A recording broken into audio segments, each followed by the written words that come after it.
Welcome to another gear tester review. Today I'm going to be reviewing the 617. This is Smith and Wesson's medium framed revolver.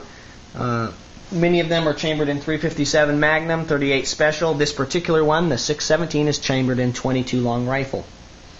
I bought this gun to complement this revolver. This is the 686P, chambered in 357 Magnum, 7 rounds in the cylinder, an excellent gun. It's accurate. The weight of this revolver tames the power of the 357 Magnum round in such a way that it's a pleasure to shoot, and this gun can eat a box of 50 rounds up very, very quickly. But 357 Magnum is expensive, and like many of you, I'm feeling the cost of ammunition. So I decided I'd go out and buy this one as a complement to that gun, and it would allow me to use the same holsters, shoot relatively inexpensive 22 long rifle ammo. However, I have encountered a number of problems with this 617. It's already been back to the factory, the Smith and Wesson factory, once, and I'm working on sending it back again. However, Smith and Wesson is being hard to get a hold of this second time. I bought this gun. I'm the original owner. Took it to the range. I loaded it up. Started shooting it. Bang, bang, bang, click. Bang, bang, bang, click, click. From the factory, this gun was having failures to fire. Generally 3 or 4 times out of one cylinder, out of 10 rounds. So I'm having 30 to 40% failures to fire. And I thought maybe it just needs a break-in period, although that's kind of strange for a revolver to need a break-in period, and especially a Smith and Wesson. I mean, you pay a lot more money than you pay for something like a Taurus or maybe even a 22 revolver from Ruger. So I kept shooting it, and it just seemed to get worse. More problems were happening.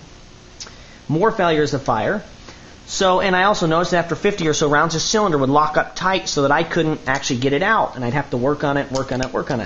So I continued to kind of persevere with this gun. Called Smith and Wesson up, explained my problems. Actually, I didn't call. I've been trying to get a hold of them and talk to them. I emailed Smith and Wesson. They were very quick and timely and got me some shipping information. I got it shipped to them, and in a week and a half it was back. And it came back to me, and they'd done a number of things. The first thing they did here was change the spring out here. It's a leaf spring. They changed it out and increased its weight and its power so that this hammer strikes with more force. They then worked on the firing pin assembly. They actually replaced the firing pin assembly. I noticed that it bulged out a little bit, and I thought that might be the reason the cylinder was sticking. They also highly polished the inside of the cylinder. The cylinder did not come that highly polished. So I saw they made these changes. They didn't charge me anything, shipping, anything, the work. Took it out to the range, loaded it up. Bang! Oh, perfect. Bang! I'm shooting CCI mini mags. Bang! And then I couldn't pull the trigger. I couldn't cock the hammer back. Worked on it for a couple minutes, popped out. What's going on here? Ditched those rounds. Okay? Loaded back up with CCI mini mag. Bang! Bang! Couldn't pull the trigger down. Can't pull the hammer back. Worked on it. Got it back out. Ditched those rounds and loaded up with Remington Golden Bullets. A cheaper round than CCI mini mag, but Smith and Wesson's worked on this. Maybe something's going on. So I loaded back up. Bang! Go to pull the trigger again. Can't pull the trigger. Can't cock the hammer. The gun's locked up. The cylinder is totally locked up. Worked it out. Got rid of those bullets. But I decided I should start looking at the rounds. So I started loading one round in at a time, pulling the trigger, and then the cylinder would lock up. Opened it up. Looked at the rounds. And I found something rather interesting was happening. I've got a number of these rounds, which I'll be sending back in a Ziploc baggie to Smith & Wesson when I eventually get a hold of them.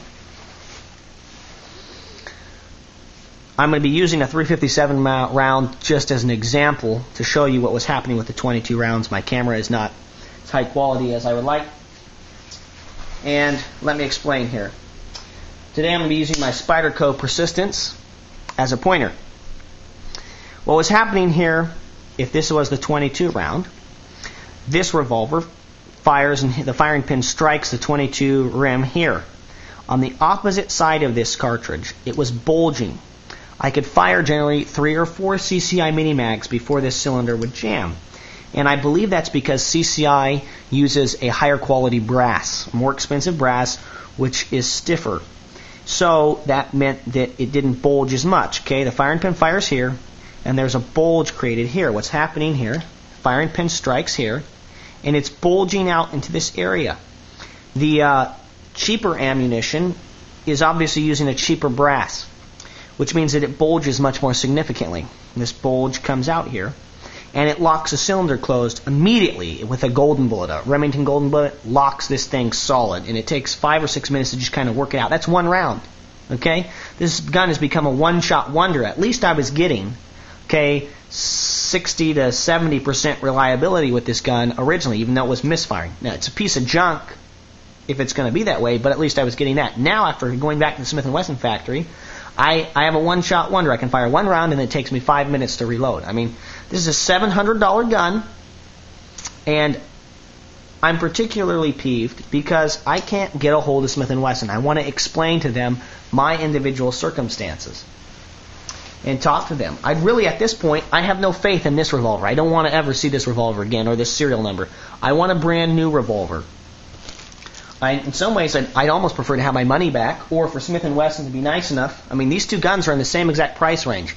686P, 357 Magnum, 617, 22 long rifle. I'd almost prefer that they send me a brand new 357 Magnum, because I'm tired of dealing with this 22. I've kind of lost faith in their ability to produce a good 22 long rifle. Smith & Wesson is the king of revolvers, and I expected more of them, and I'm tired of being so hard to get a hold of an individual. I'd heard good things about Smith & Wesson and their customer service, but I haven't experienced that now this second time trying to send this gun back. I'm wondering if any of the rest of you are having problems with maybe your Smith & Wesson Model 63, that's a J-frame steel 350 22 long rifle, or if you're having problems with maybe your 317, that's the lightweight J-framed 22 revolver.